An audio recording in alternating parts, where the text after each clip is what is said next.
സാറേ ആ വഴി അങ്ങ് വിടാമോ? കുറച്ച് പേരെ ഇതിലെ അങ്ങ് വിടാമോ അങ്ങോട്ട്? ഇവർ മീഡിയാസിന് ശല്യം ഉണ്ടാകാത്ത രീതിയിൽ.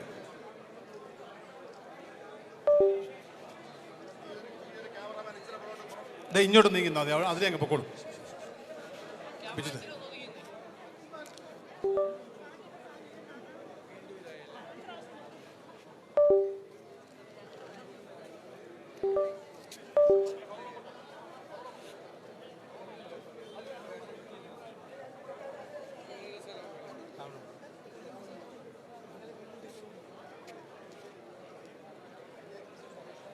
ശരിക്കും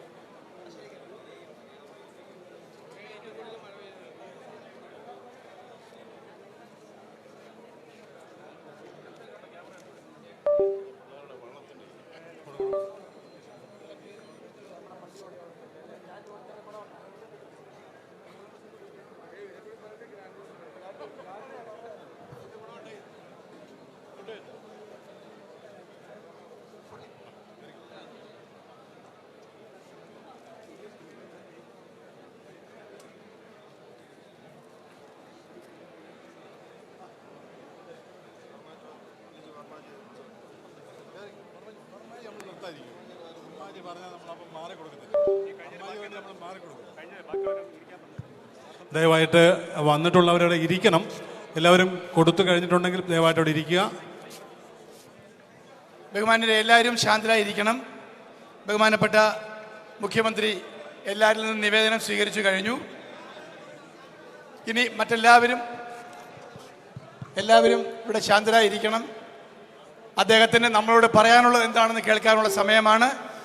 എല്ലാ നിവേദനങ്ങളും സ്വീകരിച്ചതിന് ശേഷം ഈ മുന്നിൽ നിൽക്കുന്ന എല്ലാവരും മാറണം. എല്ലാവരും മാറി നിൽക്കണം. മുന്നിൽ നിൽക്കുന്ന എല്ലാവരും മാറി നിൽക്കണം. അദ്ദേഹം പറയുന്നത് കേൾക്കാനും അദ്ദേഹത്തെ കാണാനും എല്ലാവർക്കും ആഗ്രഹമുണ്ട്. അതുകൊണ്ട് എല്ലാവരും അവിടെ ഇരിക്കണം. എല്ലാവരും ബഹുമാനപ്പെട്ട മുഖ്യമന്ത്രിയുടെ മുമ്പാകെ ഈ നാട്ടിലെ ഒരു ജനപ്രതിനിധി എന്നുള്ള നിലയിൽ ഞാനൊരു നിവേദനം അദ്ദേഹത്തിന് സമർപ്പിക്കുകയാണ്.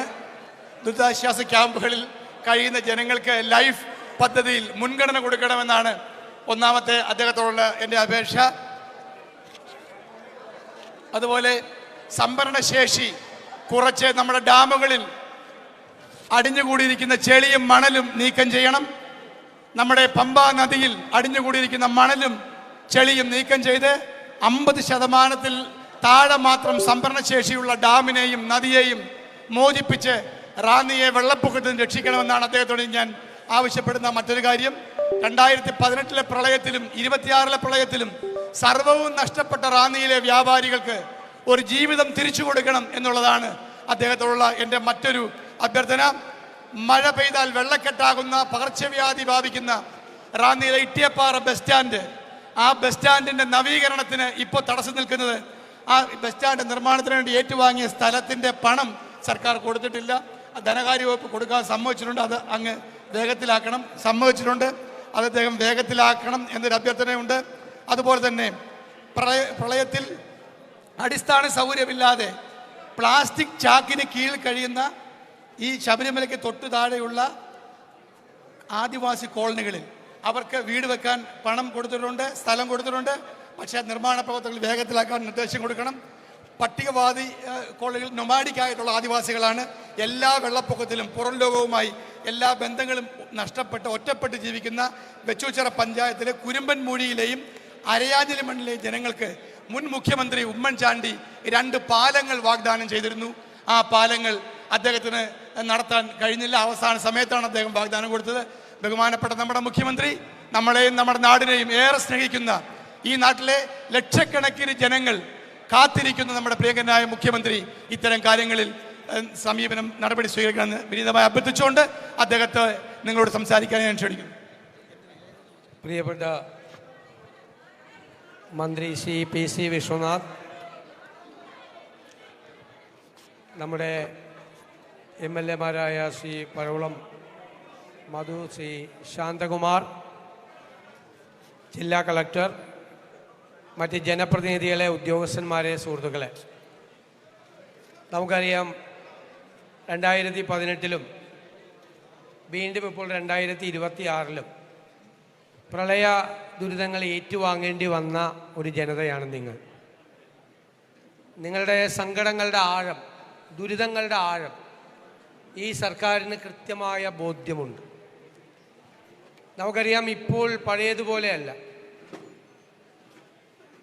ഇപ്പോൾ ഏത് സമയത്തും മഴ പെയ്യാവുന്നൊരു സാഹചര്യം നിലയ്ക്കുകയാണ്.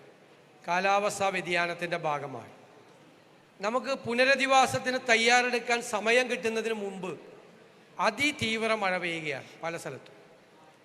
പ്രത്യേകിച്ച് വനാതിർത്തിക്കുള്ളിൽ ഇത്തരം മഴ പെയ്യുമ്പോൾ വലിയ ലാൻഡ് സ്ലൈഡ് ഉണ്ടായി, ലാൻഡ് സ്ലിപ്പ് ഉണ്ടായി, വലിയ തോതിൽ വെള്ളം പൊട്ടി ഒലിച്ചു വരികയാണ്. നമ്മൾ തയ്യാറെടുപ്പ് നടത്തുന്നതിന് മുമ്പോ നമുക്കൊരു വാർണിംഗ്, ഒരു മുന്നറിയിപ്പ് കൊടുക്കാൻ പറ്റുന്നതിന് മുമ്പോ ഇത് സംഭവിക്കുകയാണ്. പക്ഷെ നമ്മളൊരു കാര്യം ശ്രദ്ധയിൽപ്പെട്ടത്, പത്തനംതിട്ട ജില്ലയിലെ പല പ്രദേശങ്ങളും ഇത്തരം ദുരിതബാധിത പ്രദേശങ്ങളാണ്. നമ്മളിപ്പോൾ നമ്മളെ ക്യാമ്പുകൾ, ഇപ്പോൾ ഇവിടെ 10 ക്യാമ്പുകളാണ് നടത്തുന്നത്. കുറേ ക്യാമ്പുകൾ ഒഴിഞ്ഞു. നമ്മൾ ക്യാമ്പുകൾ ഒഴിഞ്ഞ് വീടുകളിലേക്ക് പോകുന്ന ആളുകൾക്ക് വീട് ക്ലീൻ ചെയ്യാൻ വേണ്ടിയിട്ടുള്ള 10,000 രൂപ അനുവദിച്ചിട്ടുണ്ട്. എത്രയും പെട്ടെന്ന് വിതരണം ചെയ്യും. അതുപോലെ എന്താവശ്യം ദുരിതാശ്വാസവുമായി ബന്ധപ്പെട്ട് ചെയ്യണമെങ്കിൽ ഒരു തടസ്സവുമില്ല എന്ന് ജില്ലാ കളക്ടറെ അറിയിച്ചിട്ടുണ്ട്. ജില്ലാ കളക്ടറെയും ജില്ലാ ഭരണകൂടത്തിനും പൂർണ്ണമായ അധികാരം നൽകിയിട്ടുണ്ട്. ആരോഗ്യ വകുപ്പ് ക്യാമ്പുകളിൽ കൃത്യമായ വൈദ്യപരിശോധന നടത്തുന്നുണ്ട്. അതുകൂടാതെ പത്തനംതിട്ട ജില്ലയിലെ സ്വകാര്യ ആശുപത്രികൾ പ്രത്യേകമായ മെഡിക്കൽ ക്യാമ്പുകൾ നടത്തുന്നുണ്ട്. നമ്മൾ ഇത്തരം ഘട്ടങ്ങളിൽ രോഗങ്ങളൊന്നും വരാതിരിക്കാൻ, പകർച്ചവ്യാധികൾ വരാതിരിക്കാനൊക്കെ ശ്രദ്ധിക്കേണ്ട ഒരു സമയം കൂടിയാണ്. തകർന്നു പോയ വീടുകളുണ്ട്. ആ വീടുകൾ തകർന്നു പോയിരുന്നെങ്കിൽ പൂർണ്ണമായി, പല 15%, 50% ഇങ്ങനെ പല റേറ്റിലാണ് കൊടുക്കുന്നത്. പൂർണ്ണമായ തകർന്ന വീടിന് ഇതുവരെ കൊടുത്തിരുന്നത് 4 ലക്ഷം രൂപയാണ്. അത് ഈ പ്രാവശ്യം 6 ലക്ഷം രൂപയാക്കി വർദ്ധിപ്പിച്ചിട്ടുണ്ട്. ആദ്യമായിട്ടാണ് 6 ലക്ഷം രൂപയാക്കി അത് വർദ്ധിപ്പിച്ചിട്ടുണ്ട്. പൂർണ്ണമായി തകർന്നു പോയ വീടിന്. ബാക്കിയുള്ള ഡാമേജിനെല്ലാം, ഭാഗികമായി ഡാമേജ് പറ്റിയതിനെല്ലാം ഉള്ള സഹായം കൊടുക്കും. കൃഷിനാശം സംഭവിച്ചതിന് സാധാരണ ഇപ്പം നെൽകൃഷി 1 ഹെക്ടർ സ്ഥലം, 2.5 ഏക്കർ നെൽകൃഷി നശിച്ചാൽ കൊടുത്തിരുന്നത് 13,500 രൂപയാണ്. നാളെ ചേരുന്ന മന്ത്രിസഭാ യോഗം ഈ കാർഷിക മേഖലയിലെ തകർച്ചയുടെ നഷ്ടപരിഹാര തുക വർദ്ധിപ്പിക്കും. അതുപോലെ കച്ചവടക്കാർക്ക് കഴിഞ്ഞ പ്രളയത്തിൽ ഒരു സഹായം കിട്ടിയിട്ടില്ല. പ്രഖ്യാപിച്ചത് ഒരു ഉജ്ജീവൻ പലിശരഹിത ഒരു വായ്പാ സംവിധാനമാണ്, പക്ഷെ നടന്നില്ല. ഈ പ്രാവശ്യം കച്ചവടക്കാരുടെ കാര്യം പ്രത്യേകമായി നാളത്തെ മന്ത്രിസഭാ യോഗം ചർച്ച ചെയ്യും.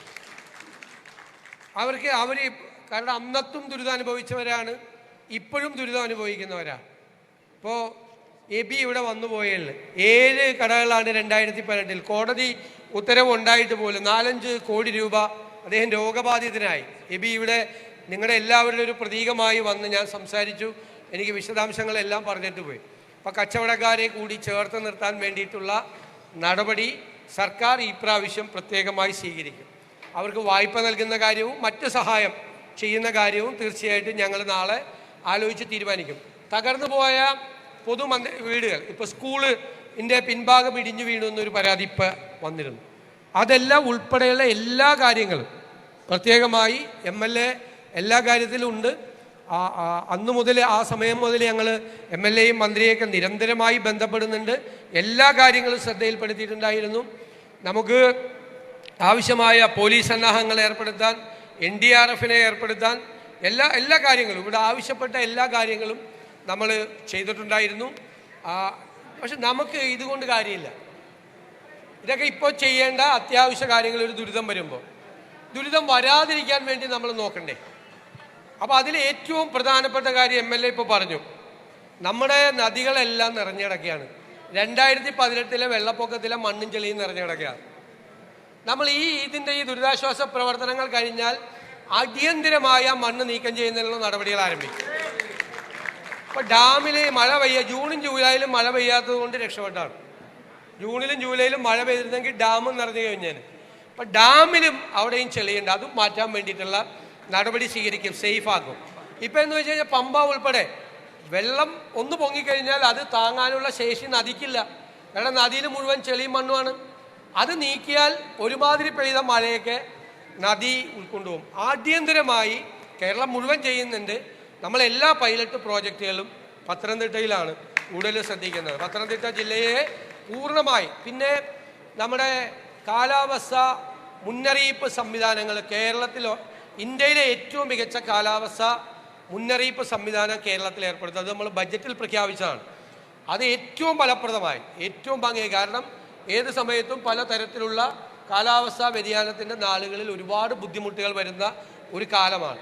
അത് പ്രത്യേകമായി ഇന്ത്യയിലെ ഏറ്റവും മികച്ച സംവിധാനമാക്കി അത് ചെയ്യാനുള്ള നടപടികൾ സ്വീകരിക്കും. നിങ്ങളുടെ സങ്കടങ്ങളിൽ, പ്രയാസങ്ങളിൽ എല്ലാം പങ്കുചേരുന്നു. കൂടെ സർക്കാരുണ്ടാവും. ക്യാമ്പുകളെല്ലാം MLA-മാരും മന്ത്രിയും അതുപോലെ ജില്ലാ കളക്ടറും ഉദ്യോഗസ്ഥന്മാരും ചേർന്ന് ഭംഗിയായിട്ട് നടത്തി, നല്ല രീതിയിൽ അത് നടത്തി. അത് ഞാൻ അവരെ അഭിനന്ദിക്കുകയോട് ചെയ്യുന്നു. വിളിച്ചാൽ വിളിപ്പുറത്ത് ജനപ്രതിനിധികളും ജില്ലാ ഭരണകൂടവും ഉണ്ടാവും, നിങ്ങളുടെ വിളിപ്പുറത്തുണ്ടാവും. ഏത് കാര്യം ചെയ്യുന്നതിന് വേണ്ടിയിട്ടുള്ള അധികാരം അവർക്ക് കൊടുത്തിട്ടുണ്ട്. ഇവിടെ വന്ന അത് ഇപ്പോൾ MLA കുറേ നിർദ്ദേശങ്ങൾ അതിൻ്റെ കൂടെ വെച്ചിട്ടുണ്ട്. MLA ഭയങ്കര ബുദ്ധിമാനായതുകൊണ്ട് ഇതിൻ്റെ ഇടയിൽ വേറെ റാന്നിയുടെ കുറേ ആവശ്യങ്ങളും കൂടി അതിൻ്റെ ഇടയിൽ വെച്ചിട്ടുണ്ട്. അതുകൂടി നമ്മൾ ചെയ്യും, പേടിക്കണ്ട. നിങ്ങളിവിടെ നൽകിയ പരാതികൾ ഓരോന്നോരോന്നായി പരിശോധിച്ച് സർക്കാരിനെ കൊണ്ട് ചെയ്യാൻ കഴിയാവുന്ന കാര്യങ്ങളെല്ലാം ചെയ്യും എന്ന് കൂടി ഞാൻ പ്രത്യേകം പറയുകയാണ്. നിങ്ങളുടെ സങ്കടങ്ങളും നിങ്ങളുടെ വിഷമങ്ങളും പൂർണ്ണമായി മനസ്സിലാക്കുന്നു.